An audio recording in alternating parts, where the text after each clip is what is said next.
The Beverly Hills Supper Club is the showplace of the nation. Outstanding entertainment nightly in the beautiful cabaret room. Let us plan your wedding or next party. We have 18 party rooms. Only 8 minutes from downtown Cincinnati. Dance to the music of Bill Lane's Beverly Hills Orchestra.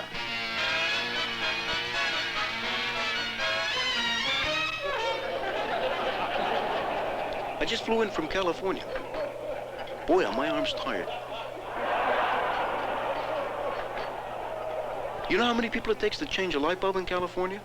30. 1 to turn the bulb, 29 to share the experience.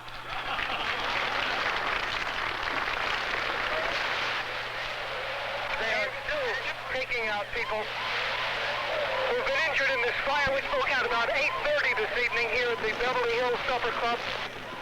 And as you can see, here comes a man who's been injured here. On Saturday, May 28, 1977, a fire at the Beverly Hills Supper Club claimed the lives of 165 persons and injured some 70 others. This Memorial Day weekend tragedy was the second worst multiple death nightclub fire in United States history.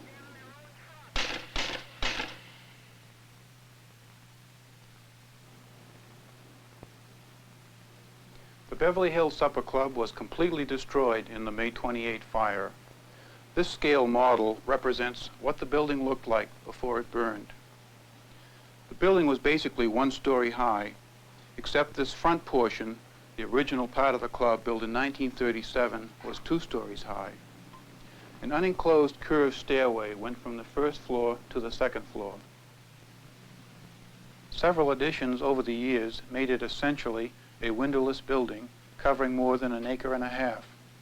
The club was not provided with automatic sprinkler protection as required by codes in effect at the time of the fire, nor was there a fire detection or alarm system installed. On the night of the fire, there were more than 2,600 people in the club. More than 1,200 people were in the cabaret room. The room was overcrowded. Aisles were narrow, there were chairs on the aisles and ramps, and tables were close together. Between approximately 8:45 and 8:50 p.m., employees discovered a fire in the unoccupied Zebra Room. The probable cause of fire in the Zebra Room was electrical in nature. The club had no emergency evacuation plan, and the staff was not trained in fire emergency procedures.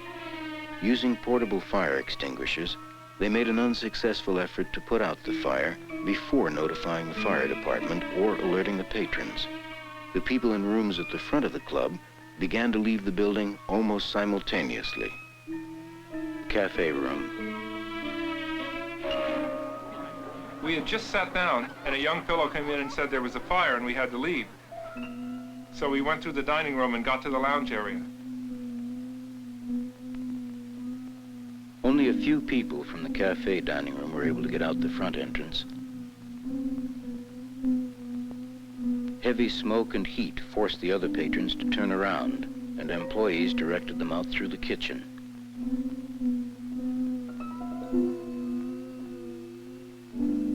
The Empire Room. The guy up on the podium announced there was a small fire in the building and would we please exit out the front. Many went out the front entrance. The rest were directed through the kitchen door to the loading dock. The Viennese Room. It seemed like an awful long way to the exit, and all kinds of people were converging out in that hallway from all over, pushing. Some women started to scream. The smoke was kind of thick. When the front exit became impassable, the people from the Viennese Room went through the kitchen, and some went out the garden room exits. Upstairs, in the crystal rooms. Before we knew it, smoke just started pouring in from everywhere. In a matter of seconds, we were all gagging and choking. The unenclosed curved stairs quickly became unusable. Patrons had to leave through the service hall and down through the kitchen.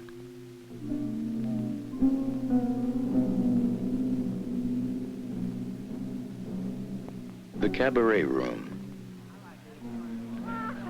The 1,200 or so patrons in the cabaret room were the last to be alerted. Smoke and flame entered the room from the main corridor, quickly cutting off all but 2 usable means of escape. Ladies and gentlemen, there's a small fire on the other side of the club. Would you please leave? I saw smoke coming down into the area on the other side of the room. I looked over my shoulder again, and flames were pouring through that entrance where we came in. No, not up here on the stage. You can't get out through here. The people had stopped moving. It just seemed like they were kind of shuffling. Finally, I saw the door open as I came out. I turned to look, and the people weren't screaming anymore. The smoke had covered them all up. Our major story this evening, the story of death and Holocaust at Beverly Hills Supper Club south of Newport in northern Kentucky. The doctor said the place is fully engulfed. The firemen say there's just no question about it. There is no way to control it at this time. It's just all over the building. Having been inside when the announcement was made, there was really no idea how serious the fire was, and consequently most people were filing out slowly, which was good because probably more people would have died had they known that the fire was as severe as it is. As far as how many people are still in the building, we do not know. We keep hearing reports that some rooms have not yet been entered by the firemen and the rescue units. At the bottom of the hill, right near Route 27, there's just ashes way down over here, so you can quite imagine how intense this fire is. The flames are just... The Beverly Hills Supper Club fire involved every fire department in Campbell County. Update on the number of people who've been killed in this tragedy out here. The first call to the fire department was made approximately 15 minutes after the fire was discovered. 24 departments sent ambulance or rescue units to the fire. In all, about 522 firefighters participated in the fire and rescue operations. Approximately 2.5 hours after the first call, firefighters were ordered from the building, and the fire was deemed out of control. The camera can't focus very well on the hill in this light, but every few minutes you see stretchers just coming in. They've laid the bodies out on the hill. It's in the dark, you can't see it, but as they move through the spotlights, we're seeing them just slowly taking them over to the rescue units and eventually down the hill. That's about it. I'll go make The greatest loss of life occurred in the cabaret room. 99 victims were found near Exit A. 34 victims were found near Exit B. One was pulled out from behind the stage after a hole was battered through the wall. 25 more fatalities were discovered the following morning when firefighters were able to re-enter the building. The cause of death was determined to be smoke inhalation and acute carbon monoxide intoxication. Some of the fatally injured managed to escape from the building only to collapse and die outside. Panic was not a major factor in the large loss of life.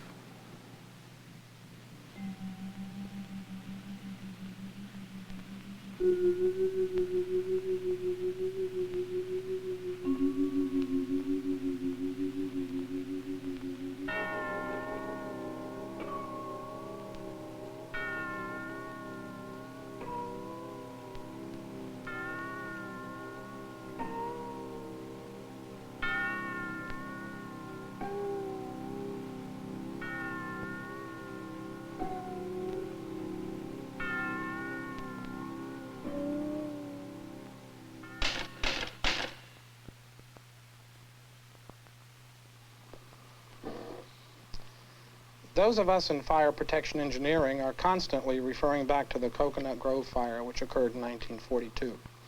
In that fire, 492 persons lost their lives, and it resulted in stricter fire prevention codes and standards. It also led to a revision of the Life Safety Code, which specifies the minimum requirements for life safety in structures and buildings. The Life Safety Code specifies the type of building construction permitted for places of assembly. The Beverly Hills was a Class A place of assembly, but it was made of unprotected, non-combustible construction. This type of construction is not permitted for Class A places of assembly. The interior finish in the main corridor did not meet the requirements of the Life Safety Code and contributed to the rapid spread of fire from the Zebra Room to the Cabaret Room. The Life Safety Code defines occupant load as the number of people that can be safely accommodated in a room or in a building based on the number of exits and their size. The number of people in the cabaret room on the night of the fire was 3 times what that room could safely hold. The total number of people in the club was twice what it could safely hold. From a life safety viewpoint, the club had 2 problems. 1, it did not have the minimum number of exits required by the code. And 2, based on the exits provided, it was overcrowded. In general, the more exits you put into a room or space, the more people you can place into that room. However, exits are more than just doors. Those doors have to lead to a safe place. In most cases, you start with a building that has all the exits needed for safety. But then, a new wing is added, and you lose exits. If care is not taken to ensure proper exits, as more additions are made, more exits are lost until life safety, or the opportunity to get out in case of an emergency, is questionable. The Beverly Hills Supper Club had numerous and serious deviations from requirements of the Life Safety Code. The reason we investigate fires such as the Beverly Hills is not to establish blame, but to determine what went wrong and what lessons we can learn for the future. Fire after fire, the lessons are the same. Delayed alarms. No emergency plans. No fire protection. No fire drills. Unsuitable interior finish. Lack of exits. Overcrowding. Blocked exits. The Coconut Grove fire showed us that fire codes needed to be changed. However, we cannot assume that codes will be complied with just because they are written. If there is a lesson to be remembered from this fire, it is that codes must be enforced. Fire codes, to be effective, must be translated into action.